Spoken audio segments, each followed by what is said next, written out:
Movie web Hindi में आपका स्वागत है। आज हम देखेंगे एक डरावनी कहानी, night of the reaper. Film की शुरुआत 1980 के दशक के एक शांत उपनगर से होती है, जहां हम एक लड़की एमिली को देखते हैं, जो 2 बच्चों मार्क और मरीना की देखभाल कर रही है। मार्क को अलमारी में रहने वाले स्किन ईटर से डर लगता है, इसीलिए एमिली अलमारी को एक कुर्सी और टेडी बियर से ब्लॉक कर देती है। वो फिर मरीना से कहती है कि अपने भाई के साथ रहे, ताकि उसका डर कम हो जाए, और खुद कमरे से बाहर निकल जाती है। इसके बाद एमिली लिविंग रूम में तेज संगीत पर नाचना शुरू करती है और पूरी तरह उस पल में खो जाती है। लेकिन उसकी मस्ती तब रुक जाती है जब उसे गैरेज का दरवाज़ा खुलने की आवाज़ आती है। ये सुनकर वह घबराकर जगह को जल्दी जल्दी साफ करने लगती है। एमिली दरवाजे पर माता पिता का स्वागत करने के लिए तैयार हो जाती है, लेकिन उसकी हैरानी की बात यह है कि गैरेज में कोई नहीं होता। वो बाहर जाकर सिगरेट पीने लगती है। तभी सड़क पर उसकी नज़र कुछ पर पड़ती है। वो एक मरा हुआ कुत्ता निकलता है। डरी सहमी एमिली वापस घर आती है और देखती है कि पहले वाला टेडी बियर अब एक नोट के साथ रखा है, जिस पर लिखा है "यू आर प्रिटी"। एमिली को शक नहीं होता। वह मान लेती है कि ये मार्क की शरारत है। लेकिन जब वह मार्क के कमरे में जाती है तो पाती है कि वह गहरी नींद में है। अलमारी का दरवाज़ा खुला होता है और कुर्सी ज़मीन पर गिरी होती है। कुछ ही देर बाद एमिली मरीना को उसके कमरे में पाती है और सोचती है कि ये सब उसी की शरारत है। वो मजाक में मान लेती है कि मरीना ये सब उसके एक्स बॉयफ्रेंड चैड की नकल कर रही है, जो पहले खिड़कियां तोड़कर उसे मनाने आता था। लेकिन मरीना साफ कहती है कि उसने ये नहीं लिखा और नोट में की गई गलत अंग्रेजी पर भी ध्यान दिलाती है। फिर भी बेबी सिटर उस पर यकीन नहीं करती और कमरे से बाहर निकल जाती है। बाहर आते ही एमिली देखती है कि कई फोटो फ्रेम फर्श पर गिरे हुए हैं। वो फिर मान लेती है कि ये मार्क की हरकत है और उसके कमरे की तरफ बढ़ती है। लेकिन उसे वहीं टेडी बियर फिर से मिलता है, इस बार एक और नोट के साथ, जिस पर लिखा है "बी माइन"। कुर्सी एक बार फिर गिरी होती है और अलमारी का दरवाज़ा खुला होता है। इसके बाद एमिली फ्रेम्स उठाने के लिए दौड़ती है। तभी उसकी नज़र एक दरवाजे पर पड़ती है, जो चरमराते हुए खुल रहा होता है। वो चेक करने जाती है, लेकिन वहाँ कोई नहीं होता, जबकि पीछे से कोई परछाई गुजर जाती है। फिर वह मरीना के कमरे में जाती है और हैरान रह जाती है जब देखती है कि लड़की का मुंह दबा हुआ है और उसके शरीर पर एक नोट लगा है, जिस पर लिखा है "फॉर एवर"। डरी हुई एमिली तुरंत नीचे भागती है पुलिस को कॉल करने के लिए, लेकिन फ़ोन की वायर कटी हुई होती है। तभी उसका ध्यान टीवी की तरफ जाता है, जहां एक अजीब वीडियो चल रहा है। एक नकाबपोश शख्स ग्रिम रीपर की ड्रेस पहने हुए है और उसके हाथ में एक नोट है, जिस पर लिखा है "एंड एवर"। पास ही एक कैमरा भी रखा होता है और तभी वही नकाबपोश व्यक्ति एमिली के पीछे आकर चाकू से हमला कर देता है। सीन कट होता है और कुछ समय बाद हम एक लड़की दीना को देखते हैं, जो लंबे समय बाद अपने होम टाउन वापस लौट रही है। वह अचानक चौंक जाती है जब उसका पुराना दोस्त चैड उसे डराता है। चैड के हाथ में एक कैमरा होता है और वह उसे परेशान करने लगता है। तभी एक और लड़का विलिस बीच में आता है और चैड को वहां से भगा देता है। विलिस दीना से पूछता है, "क्या हम अब ठीक हैं?" जिस पर वह घबराहट में हाँ कह देती है और वहां से चली जाती है। बाद में दीना एक दवा की दुकान पर पहुंचती है, जहां उसकी नज़र फॉरेस्ट रेंजर एलिजाबेथ पर पड़ती है और वह उसे चुपचाप नमस्ते करती है।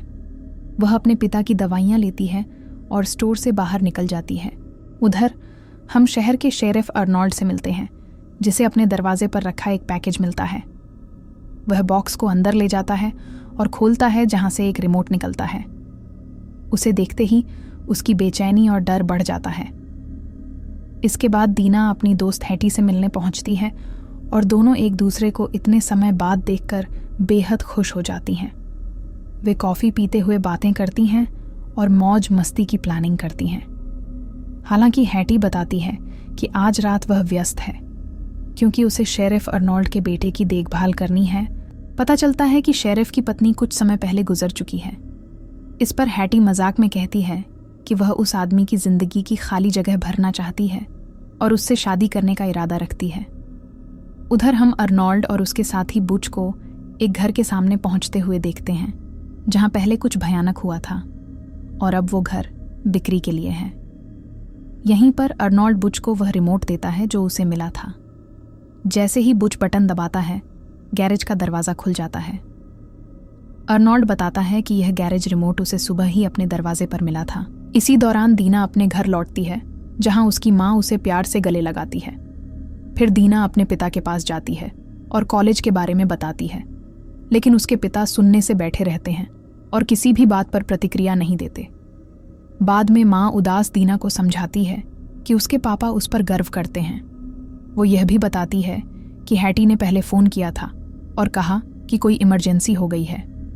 इसी बीच अधिकारी स्टेशन वापस लौटते हैं और हमें पता चलता है कि जिस घर का उन्होंने दौरा किया था वहीं एमिली की हत्या हुई थी। तभी एक स्टाफ मेंबर अर्नोल्ड को एक और बॉक्स देता है और कहता है कि यह उसके बरामदे पर आया था, लेकिन उस पर अर्नोल्ड का नाम लिखा था।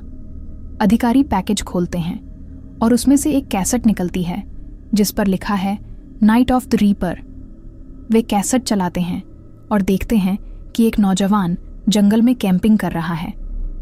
अचानक उसे पत्तों की सरसराहट सुनाई देती है और वह जांचने दौड़ पड़ता है। जल्द ही उसकी नज़र एक मरे हुए कुत्ते पर पड़ती है, जिसे देखकर वह डर जाता है। जब वह अपने टेंट पर वापस लौटता है तो वहां एक कैमरा मिलता है और तभी रीपर अचानक प्रकट होकर उसे एक ही वार में मार डालता है।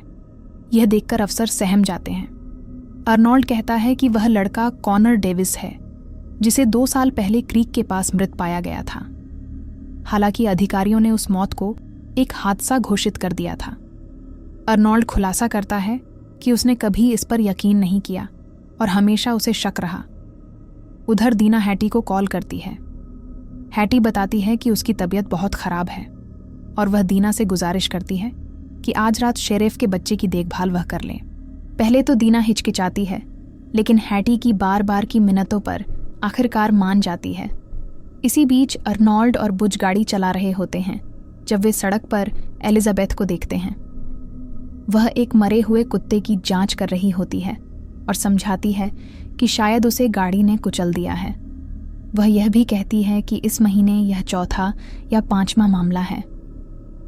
कुछ ही देर बाद अफसर उस जंगल में पहुंचते हैं जहां कॉनर डेविस की मौत हुई थी, लेकिन तभी अर्नोल्ड की आंखें फैल जाती हैं जब वह जमीन पर रखा एक और रहस्यमयी पैकेज देखता है। दोनों उसे स्टेशन ले जाते हैं और पता चलता है कि उसमें एक और कैसेट है, night of the reaper, the baby sitter.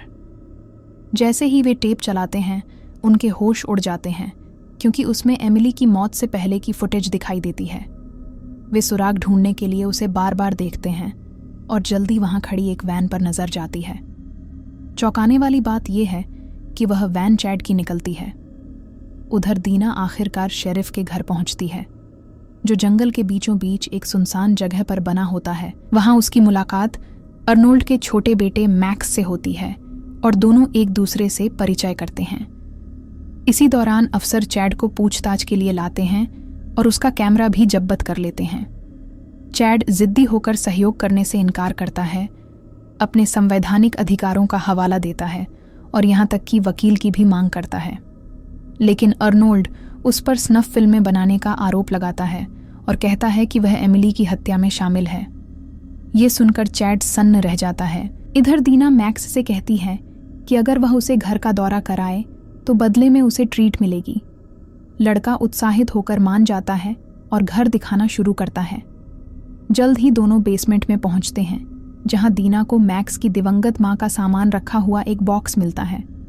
वह उसे खोलती है और उसमें शादी का जोड़ा पाती है। लेकिन ये देखकर मैक्स उदास हो जाता है और ऊपर चलने का सुझाव देता है। दोनों फिर घर की ओर जगहों को देखते हैं और तभी दीना एक बंद कमरे को नोटिस करती है। मैक्स बताता है कि यह उसके पापा का ऑफिस है और अंदर एक बंदूक रखी हुई है।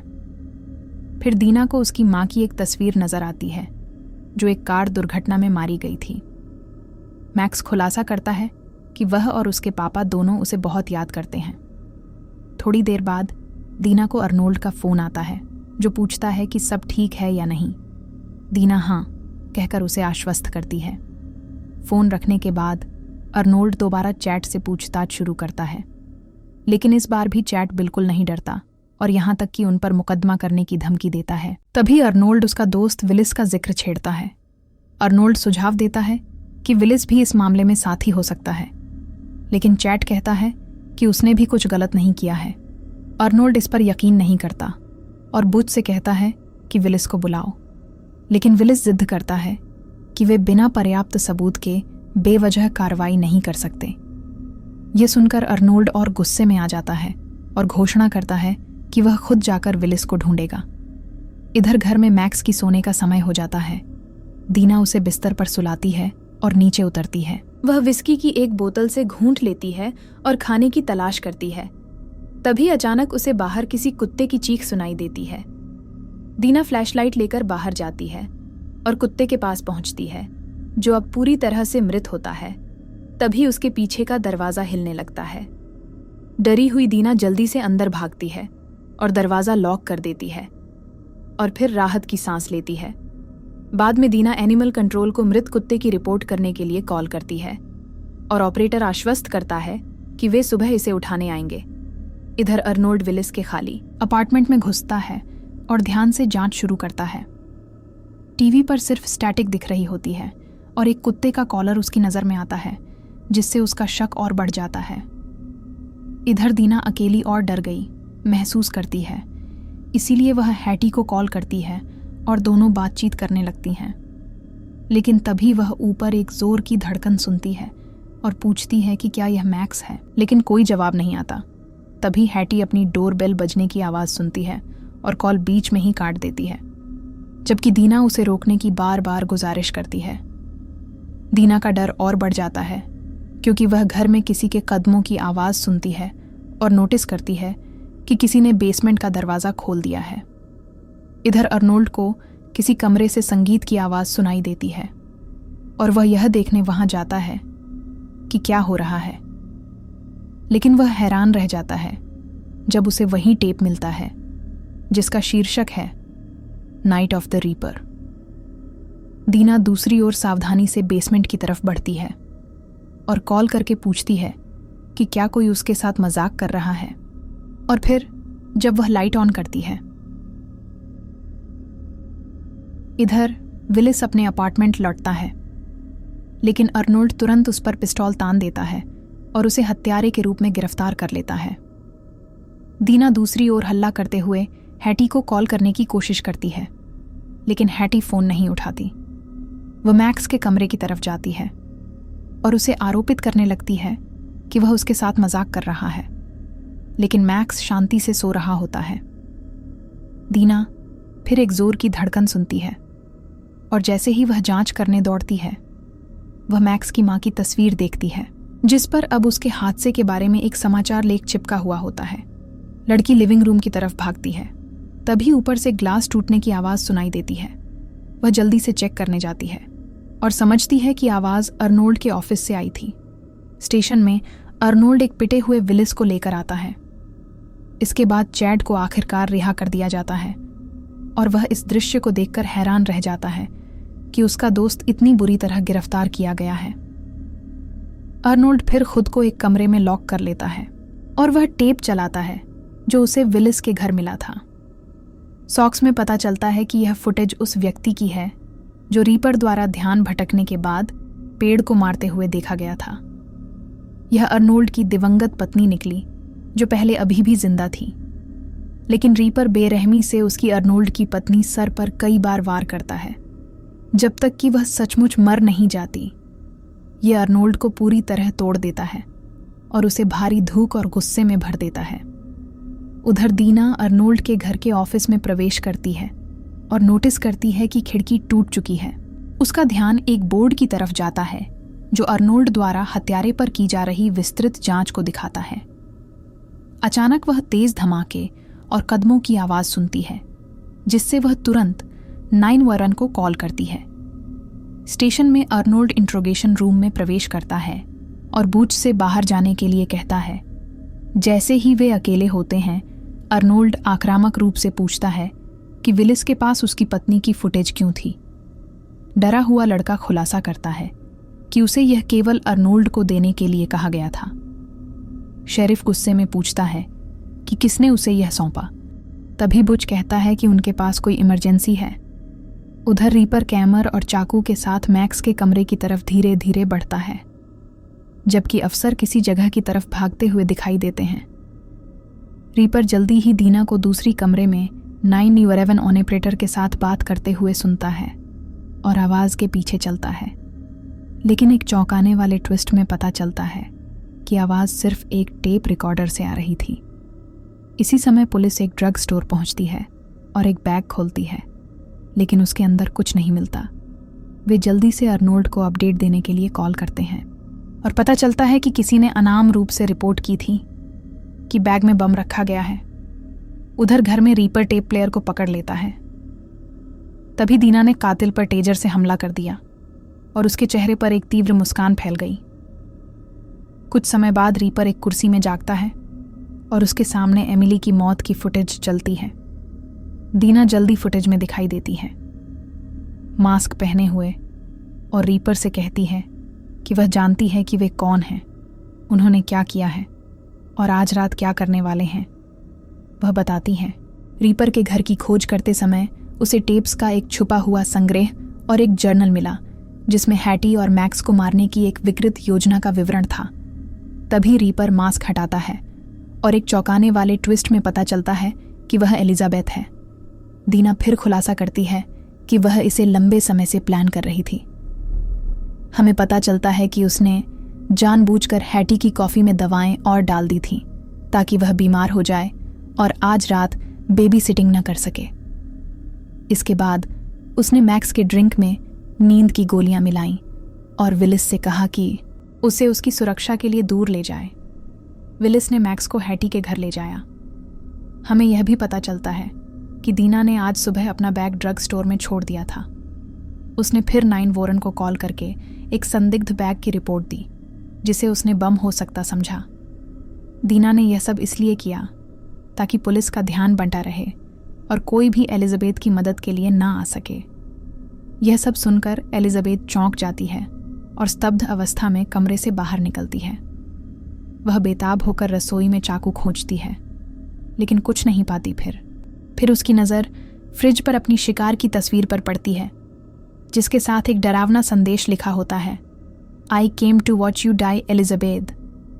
फिर ऊपर की ओर भागती है और रास्ते में कई और धमकी भरे संदेश नोटिस करती है।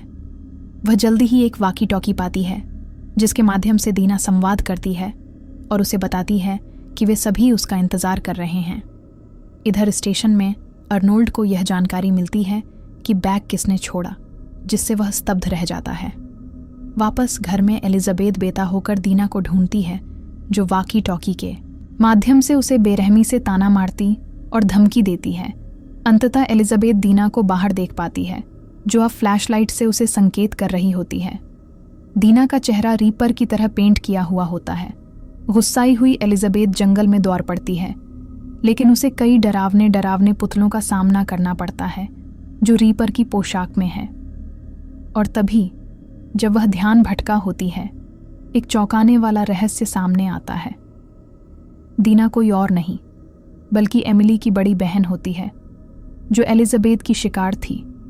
वह उस महिला से बदला लेने के लिए तैयार है जिसने उसके परिवार को बर्बाद किया। लेकिन इससे पहले कि वह ट्रिगर खींच सके, चैड एक भारी लकड़ी से दीना को बेहोश कर देता है। दोनों कातिल मिलकर उसकी बेहोश शरीर को घर में खींच ले जाते हैं। इधर अर्नोल्ड कई बार अपने घर से संपर्क करने की कोशिश करता है, लेकिन कोई जवाब नहीं आता, जो उसे परेशान करता है। पता चलता है कि सभी अफसर बम के स्थल पर भेजे गए हैं, इसलिए वह अकेले ही निकल पड़ता है। दूसरी ओर दीना घर में जागती है और देखती है कि चैड एलिजाबेथ की चोट का इलाज करने की पूरी कोशिश कर रहा है। दीना फिर एलिजाबेथ से कहती है कि उसने गलती की और खुलासा करती है कि उसने उसे एमिली की अंतिम संस्कार में देखा था और बाद में उसके घर तक उसका पीछा किया था। इधर चैड एलिजाबेथ की चोट पर एक स्कार्फ बांधता है, जबकि दीना उसे याद दिलाती है कि उसके पिता उसे कैसे काले आंखें दिया करते थे और अब वह सिर्फ उसे एलिजाबेथ से बदल रहा है। लेकिन चैड उस पर चिल्लाता है और जोर देकर कहता है कि एलिजाबेथ एक कलाकार है और दीना सिर्फ ईर्ष्यालु है क्योंकि उन्होंने एमिली को स्टार बनाया। फिर चैड एलिजाबेथ को बताता है कि शेरिफ ने उसके घर एक अफसर भेजा था, लेकिन उसने उस आदमी का गला काट दिया और फिर यहाँ आया। वह चिंतित होता है कि उनकी पहचान उजागर हो गई है और उन्हें तुरंत भागना चाहिए, लेकिन एलिजाबेथ आश्वस्त करती है कि वे हमेशा की तरह सतर्क रहेंगे। तभी उन्हें वॉकी टॉकी पर विलिस की आवाज़ें सुनाई देती हैं और दीना कातिलों का मजाक उड़ाती है कि उन्हें लगता है कि वे यहाँ नियंत्रण में हैं। चार्ड गुस्से में वॉकी टॉकी पकड़ता है और विलिस को फंसाने की योजना बनाता है और मारने के बाद वह और एलिजाबेथ गायब हो सकते हैं। लेकिन अचानक एलिजाबेथ बेरहमी से चार्ड का सिर फोड़ देती है और फिर वह दीना पर भी हमला करने के लिए झपटती। कुछ समय बाद दीना जागती है और पाती है कि वह कुर्सी से बंधी हुई है, जबकि उसके सामने एमिली के अंतिम पल चल रहे हैं। पास ही एक कैमरा सेट किया गया है और एलिजाबेथ अपनी योजना बताती है कि वह दीना को धीरे धीरे खत्म करेगी, ठीक वैसे ही जैसे उसने उसकी बहन के साथ किया था। वह ठंडे अंदाज में समझाती है कि किसी को एमिली की परवाह नहीं है, इसलिए वह सब कुछ रिकॉर्ड करती है, क्योंकि आखिरकार सब कुछ भूल जाता है। फिर एलिजाबेथ मास्क पहनती है और बेरहमी से दीना के पैर में छुरा घोंपती है, जिससे वह दर्द में चीखती है। लेकिन दीना कहती है कि उसने एक चीज भूल गई है। दीना कहती है कि उसने सिर्फ एमिली को नहीं मारा। तभी अर्नोल्ड प्रकट होता है और एलिजाबेथ पर गोली चला देता है।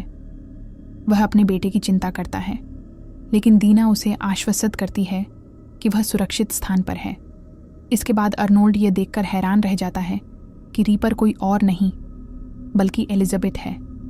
विकृत महिला यह दिखाने की कोशिश करती है कि यह सब दीना की योजना थी और उसकी मदद की भी गुजारिश करती है, लेकिन शेरिफ परस्पर नहीं मानता। जब एलिजाबेथ उसे मारने के लिए चाकू उठाती है तो अर्नोल्ड आखिरी गोली उसके सिर पर चलाता है और उसकी जिंदगी को हमेशा के लिए समाप्त कर देता है। अर्नोल्ड को एहसास होता है कि यह पैकेज दीना ने भेजा था और दीना कहती है कि उसे सच्चाई जानने का हक था। अर्नोल्ड अफसरों को कॉल करना चाहता है, लेकिन दीना उसे रोकती है और कहती है कि वह नहीं चाहती कि एलिजाबेथ उनकी जिंदगी भी बर्बाद करे। इसके साथ अर्नोल्ड एक योजना बनाता है। कुछ दिनों में एलिजाबेथ को मिसिंग बताया जाएगा और उसके बाद वे उसके घर की जांच करेंगे। वहां उन्हें सभी सबूत मिलेंगे जो साबित करेंगे कि वही कातिल थी। योजना सफलतापूर्वक पूरी होती है। अंततः अफसर एलिजाबेथ के घर पर चैड के शव और अन्य सबूत पाते हैं जो उसे कातिल साबित करते हैं। फिल्म एमिली की यादगार सभा के साथ समाप्त होती है, जबकि अर्नोल्ड दीना से कहता है कि अब वे दोनों एक काला रहस्य साझा करते हैं, क्योंकि उन्होंने अपने प्रयत्नों की याद को सम्मान देने और बदला लेने का तरीका ढूंढ लिया है। तो दोस्तों, ये थी नाइट ऑफ द रीपर, एक ऐसी फिल्म जो दिखाती है कि बदला भी कभी कभी डर से ज्यादा खतरनाक होता है। अगर आपको ये एक्सप्लेनेशन पसंद आई हो तो मूवी वेब हिंदी को जरूर सब्सक्राइब करें, क्योंकि यहाँ हर फिल्म की कहानी सिर्फ बताई नहीं जाती, महसूस कराई जाती है।